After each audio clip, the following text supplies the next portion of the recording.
शेतकरी बांधवांनो नमस्कार. परत एकदा नव्या व्हिडिओमध्ये मनपूर्वक स्वागत.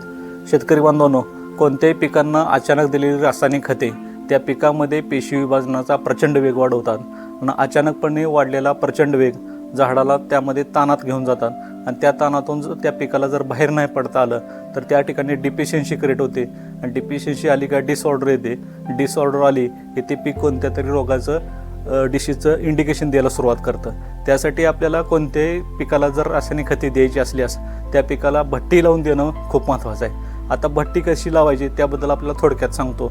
तर या ठिकाणी बघू शकताय, आपल्याला ज्या पिकाला आपल्याला रासायनिक खत लावायचं आहे, समजा 10-26 असेल, DAP असेल, सुपर असेल, कोणतंही खत असेल, ते खत जेवढं घेतलं आहे त्याच्या 3 पट आपल्याला संवर्धन हे सेंद्रिय खत घ्यायचं आहे आणि सेंद्रिय खत त्या रासायनिक खतामध्ये आपल्याला मिक्स करून घ्यायचं आहे. या ठिकाणी अशा पद्धतीनं आपल्याला हे बेड लावून घ्यायचे आहेत आणि साधारण ते पूर्ण पॅक करून अशा प्रकारे